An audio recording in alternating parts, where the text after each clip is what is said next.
jabatannya, misalkan apakah dia direktur ataukah siapa yang menandatanganinya ya. Tapi kalau di riwayat pendidikan itu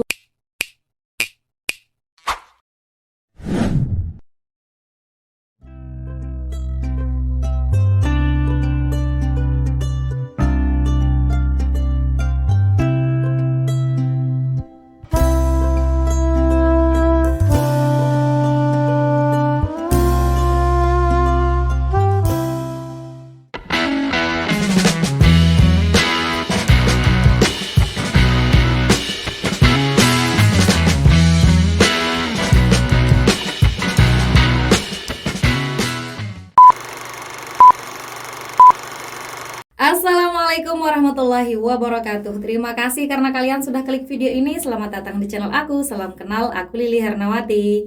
Teman-teman, kali ini kita akan membahas mengenai beberapa pertanyaan yang sering sekali diajukan oleh teman-teman yang sedang mengisi pemberkasan untuk DRH PPPK tahun 2023. Tapi sebelum itu, buat teman-teman yang belum subscribe channel ini, yuk dukung Mimin dulu dengan klik tombol subscribe kalian. Dan jangan lupa untuk nyalakan juga tombol notifikasinya supaya teman-teman tidak ketinggalan info-info terbaru dari aku. Terima kasih. Oke teman-teman, kita mulai dari yang pertama ya. Halo Kak, untuk riwayat pekerjaan disebutkan jabatan atau namanya ya. Terus untuk yang kontrak per tahun, apakah semua SK dimasukkan di riwayat pekerjaan? Terima kasih. Oke teman-teman, untuk riwayat pekerjaan yang disebutkan adalah jabatannya teman-teman ya. Seperti di sini ya. Di contohnya instansi perusahaan, misalkan Badan Intelijen Negara. Jabatannya sebagai staf, kemudian yang menandatanganinya itu pejabatnya adalah direktur teman-teman ya. Jadi pejabatnya untuk di riwayat pekerjaan teman-teman. Sedangkan pertanyaan kedua, untuk yang kontrak per tahun, apakah semua SK dimasukkan di riwayat pekerjaan? Jadi teman-teman, kalau misalkan satu tempat teman-teman bekerja ya selama beberapa tahun dan jabatannya sama, tidak ada perubahan tapi hanya SK-nya yang berubah, mungkin teman-teman bisa satukan teman-teman ya. Satu file saja dan satu keterangan saja. Tapi kalau memang jabatannya beda-beda, maka dibedakan saja teman-teman ya. Assalamualaikum Kak, izin tanya untuk pengalaman kerja yang dari swasta. Jika banyak, saya agak kesulitan untuk terima SK pengangkatan dan lain-lain karena rata-rata kontrak per tahun dan paling bisa kita cantumkan paklaring saja. Karena untuk menelusuri itu agak sulit. Gimana solusinya Kak? Jadi yang mana yang kakak punya saja dan yang mudah untuk kakak dapatkan ya. Karena berhubung banyak berarti pengalamannya juga banyak yang bisa diupload teman-teman. Dan ini juga terkait untuk pemberkasan teman-teman ya. Tidak merubah status teman-teman yang sudah lulus untuk PPPK teman-teman. Ini pemberkasan saja. Untuk akreditasinya apakah ada persyaratan minimal ya Kak, seperti CPNS akreditasinya C, apakah bisa? Kalau di PPPK ini tidak ada teman-teman ya, karena dari awal memang tidak ada syarat untuk akreditasinya teman-teman ya. Jadi kalau teman-teman sudah sampai sejauh ini yaitu pemberkasan, maka tidak masalah teman-teman apakah teman-teman terakreditasi sekolahnya atau tidak teman-teman gitu ya. Jadi aman-aman saja harusnya ya. Izin bertanya Kak, kebetulan saya masuk dalam kartu keluarga nenek karena kedua orang tua dan saudara merantau di luar negeri dan tidak memiliki kartu keluarga. Jadi gimana solusinya Kak untuk pengisian riwayat keluarga? Terima kasih sebelumnya, semoga direspon. Jadi teman-teman, meskipun kalian misalkan masuk di kartu keluarga nenek atau saudara yang lain yang tidak ibu atau bapak kandung, teman-teman harus tetap mengisi kolom orang tua teman-temannya karena sudah disediakan. Ada di sana kolom untuk orang tuanya siapa, kemudian ayah siapa, ayah kandung, ibu kandung, kemudian anak, suami, mertua ya kalau sudah punya teman-teman ya. Jadi teman-teman usahakan untuk mengisinya teman-teman ya. Untuk penandatanganan ijazah, apakah ditulis nama penandatangannya, misalkan Dr. Andes Moholis atau Kepala Rektor dan lain-lain. Jadi untuk penandatangan ijazah teman-teman mengisi namanya teman-teman ya, mengisi nama penandatangannya. Nah ini dia teman-teman ya, saat pengisian pendidikan atau riwayat pendidikan ada di paling bawah itu nama pejabat penandatangan ijazah. Jadi nama pejabatnya ya, bukan jabatannya. Berbeda dengan riwayat pekerjaan teman-teman. Izin bertanya lagi Kak, untuk riwayat pekerjaan bagian pejabat apakah ditulis namanya saja atau nama pejabatnya? Nah ini dia teman-teman ya, untuk riwayat pekerjaan itu jabatannya, misalkan apakah dia direktur ataukah siapa yang menandatanganinya ya. Tapi kalau di riwayat pendidikan itu nama pejabat. Kalau di riwayat pekerjaan itu adalah jabatannya apa gitu teman-teman ya, penanda tangannya gitu ya, beda ya. Untuk akreditasi itu akreditasinya kampusnya apa prodinya ya. Hai teman-teman, aku mau rekomendasikan e-book Siap Hadapi PPPK 2023-2024 edisi revisi. Buku ini berisi lebih dari 300 soal manajerial, sosial kultural, dan wawancara. Di antaranya terdapat lebih dari 170 butir bocoran soal yang sudah dimodifikasi. Tentunya soal sudah dilengkapi kunci jawaban dan pembahasan. Buku ini dilengkapi trik menjawab soal cepat dan beberapa FR kompetensi teknis. Yuk segera diorder. Terima kasih. Nah, tergantung teman-teman maksudnya ini ngisi apa.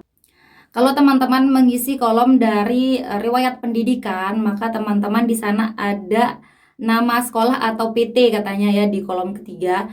Kemudian di bawahnya itu akreditasi. Maka maksudnya itu adalah akreditasi dari kolom di atasnya, akreditasi dari perguruan tinggi gitu teman-teman ya. Izin bertanya Kak, tempat lahir saya tidak ditemukan karena tidak ada kabupaten atau kota yang ditulis di akta dulu Bapak. Bagaimana, apakah nanti yang saya isikan di DRH dan bukti ijazah yang tidak sama dengan tempat lahirnya bagaimana? Nah, kalau tidak ditemukan kabupaten atau kota, biasanya ada di paling bawah itu kolom lainnya. Nanti teman-teman pilih lainnya, kemudian di sana nanti teman-teman tinggal tulis nama kabupatennya apa gitu teman-teman ya. Izin bertanya Kak, untuk lokasi sekolah memakai lokasi sekolah yang tertera di ijazah atau lokasi sekarang ya, karena kabupatennya sudah pemekaran. Kalau menurut pemahaman saya teman-teman, karena kabupatennya yang pemekaran, jadi teman-teman ikut yang alamat sekarang ya, karena tidak disebutkan tempat sesuai dengan ijazah gitu, hanya tempatnya saja. Berarti kalau tempatnya sekarang pemekaran, maka tempat yang baru teman-teman ya. Semoga nanti ada penjelasan yang baru ya dari akun resminya CASN Kemenak teman-teman. Untuk yang akreditasi itu ditulisnya akreditasi prodi pas kita lulus atau akreditasi sekarang. Akreditasi yang teman-teman taruh itu saat teman-teman lulus ya. Misalkan dulu prodi teman-teman itu akreditasinya B, sekarang A, maka teman-teman tetap tulis B teman-teman sesuai dengan saat teman-teman lulus dulu teman-teman. Sore Mbak, mau tanya terkait pengisian DRH, apakah ulang dibuat surat pernyataan, surat lamaran, dan foto terbaru atau diupload lagi yang dipakai waktu pendaftaran? Kalau surat lamaran teman-teman kan sudah buat dulu ya pas teman-teman pendaftaran, jadi tidak usah diubah teman-teman ya, sudah sesuai. Nah, yang dimaksudkan terbaru setelah pengumuman suratnya itu adalah seperti surat sehat jasmani, sehat rohani, kemudian nafza, itu yang terbaru teman-teman setelah tanggalnya itu setelah pengumuman gitu, pengumuman teman-teman lulus. Tapi kalau surat yang sudah dulu dibuat, maka kalau tidak ada perubahan format, maka tetap pakai yang dulu gitu ya teman-teman ya. Seperti surat lamaran itu nggak perlu diubah teman-teman. Kemudian untuk foto terbaru, kalau masih memungkinkan untuk teman-teman mengambil foto terbaru yang formal, maka teman-teman bisa mengambil yang terbaru. Tapi kalau misalkan tidak memungkinkan, yang lama juga tidak apa-apa, yang teman-teman gunakan saat mendaftar gitu ya. Min, untuk alamat domisili harus sesuai KTP atau harus sesuai tempat tinggal? Kalau domisili itu sesuai dengan tempat tinggal teman-teman sekarang ya. Izin tanya Kak, waktu buat akun kemarin dibuat belum nikah karena kakaknya masih ikut orang tua. Tapi setelah tahu lulus di prasanggah langsung diurus kakak baru. Kira-kira apa diisi sesuai buat akun kemarin atau data yang sekarang? Sesuai dengan data terbaru teman-teman ya, karena ini untuk pemberkasan. Dan disediakan juga kolom siapa istrinya, kemudian siapa suaminya, kemudian anak, mertua, itu sudah ada kolomnya. Jadi teman-teman isi teman-teman ya. Kecuali teman-teman memang belum menikah gitu ya. Yang disalin pada lembar DRH perorangan kan ada tanggal lahirnya. Itu disalin angka atau huruf? Mohon infonya Kak. Sesuai dengan buku panduan, maka yang digunakan adalah angka. Jadi format data perorangan itu semuanya angka teman-teman ya untuk tanggal lahir. Nah, seperti ini tanggal lahir ijazah 2208-1980 gitu. Kalau ngisi DRH-nya nyicil gimana? Artinya apakah bisa ditinggal keluar akun, data yang udah diinputkan tersimpan, dan ketika masuk akun tinggal lanjutin proses input yang belum? Gimana Min? Bisa Kak ya, sebelum Kakak mengakhiri proses di lembar terakhir setelah upload dokumen, itu masih bisa. Jadi hanya mengklik selanjutnya saja gitu ya, tidak mengklik selesai. Jadi hanya menekan tombol selanjutnya saja atau sebelumnya gitu ya. Jangan diakhiri di tombol selesainya teman-teman ya. Kalau teman-teman mengakhiri tombol selesai maka tidak bisa diubah lagi. Tapi kalau yang ngekliknya itu sebelumnya dan selanjutnya itu masih bisa gitu teman-teman. Kalau ngisi pendidikan SD, SMP, SMA-nya belum ada akreditasinya gimana Kak? Maklum angkatan tahun gajah. Iya nggak apa-apa Kak ya. Jadi kalau nggak ada akreditasinya tinggal ditulis aja min ya. Pakai strip 1 aja gitu teman-teman ya. Atau kalau minnya tidak mau teman-teman bisa siasati dengan 0 gitu teman-teman ya. Tapi kalau formatnya itu kalau misalkan tidak ada itu dianjurkan menggunakan tanda strip teman-teman ya. Assalamualaikum Mbak, kalau nanya penandatanganan ijazah yang diinput nama rektor atau dekannya. Karena dua-duanya termasuk yang menandatangani teman-teman bisa mengambil yang lebih tinggi jabatannya ya, yaitu rektornya teman-teman. Selamat siang, pengen tanya mengenai nomor HP saat pendaftaran online, saat membuka akun nomor HP yang lain hilang. Dan pas pengisian DRH menggunakan nomor HP yang baru apakah akan berpengaruh? Tidak teman-teman ya. Jadi karena ini pemberkasan, usahakan teman-teman semuanya yang diinput itu adalah yang masih aktif nomornya ya, jangan yang sudah tidak aktif lagi. Kak izin tanya, foto formalnya pakai dasi sama jas nggak Kak? Atau baju hitam putih aja Kak? Karena tidak ada penjelasan di buku panduannya teman-teman ya terkait pakaian, maka teman-teman boleh pakai dasi, boleh juga tidak. Boleh pakai jas, boleh juga tidak teman-teman ya, yang penting rapi, kemudian formal. Dan kalau bisa pakai baju hitam putih teman-teman ya. Kemudian latar belakangnya warna merah teman-teman. Untuk jilbab juga tidak ditekankan teman-teman ya. Untuk teman-teman yang perempuan bisa pakai yang warna putih maupun yang warna hitam. Yang penting menutup aurat gitu teman-teman ya. Siang kakak, gimana kalau nggak ada riwayat organisasi, bisakah tidak diisi? Bisa kak ya. Mbak Lili, kalau untuk pejabat penandatanganan surat bebas nafzah itu pakai titel atau namanya saja? Tergantung dari rumah sakitnya teman-teman ya, usahakan teman-teman di rumah sakit pemerintah atau di dokter yang sudah ada NIP-nya teman-teman ya. Halo Kak, kalau biodata mertua sudah ada, sudah lama meninggal, apakah bisa tidak diisi datanya? Teman-teman, jadi di riwayat keluarga itu ada kolom untuk mengisi status hidup dari keluarga teman-teman ya. Misalkan dia sudah hidup, bisa klik hidup, sudah meninggal juga bisa pilih yang sudah meninggal. Jadi bisa diisi teman-teman ya, nanti tinggal ubah saja statusnya dari yang hidup menjadi sudah meninggal dunia, seperti itu ya. Izin bertanya Kak, apa boleh pakai identitas yang baru kayak kakak dan KTP baru yang sudah berubah alamatnya? Boleh Kak ya, karena ini untuk pemberkasan saja. Bagaimana surat pengalaman kerja, siapakah yang tanda tangan? Tergantung dari tempat kakak kerja. Kalau misalkan yang tanda tangan direktur juga boleh, asistennya juga atas nama direktur atau pejabat tertinggi boleh ya. Tergantung nanti yang dari perusahaannya siapa yang mau diutus gitu teman-teman.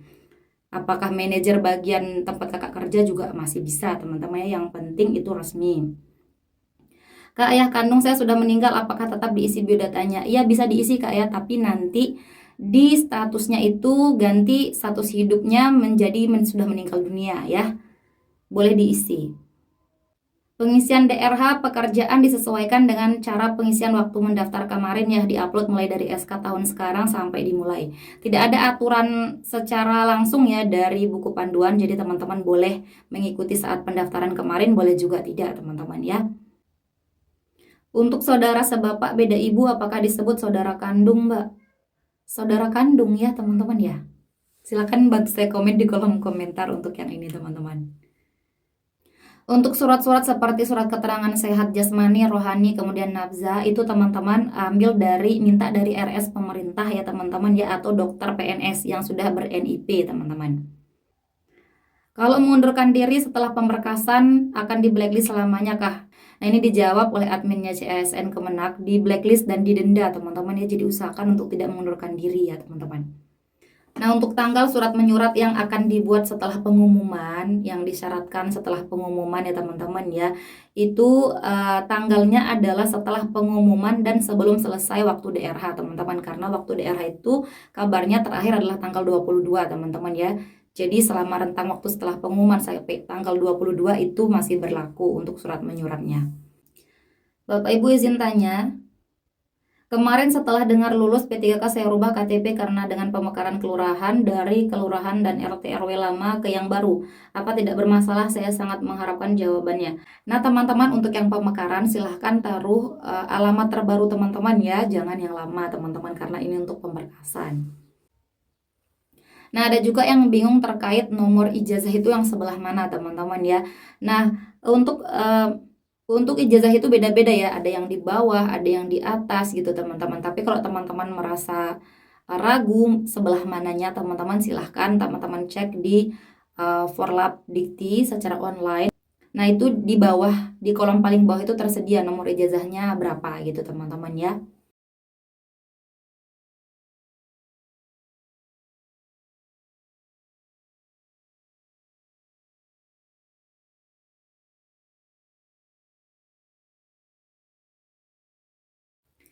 Oke, itu dia teman-teman. Silahkan buat teman-teman yang masih nanya-nanya, tulis aja di kolom komentar. Oke teman-teman, terima kasih. Oke teman-teman, itu saja video kita kali ini. Terima kasih untuk partisipasi kalian dan terima kasih juga karena teman-teman sudah menonton video ini sampai akhir. Jika menurut teman-teman video ini bermanfaat, jangan lupa dukung Mimin dengan klik like, komen, subscribe, dan nyalain juga tombol loncengnya. Dan jangan lupa untuk share video ini ke teman-teman kalian yang lain supaya manfaatnya tidak berhenti di kalian. Oke teman-teman, terima kasih. See you next time and bye-bye. Assalamualaikum warahmatullahi wabarakatuh.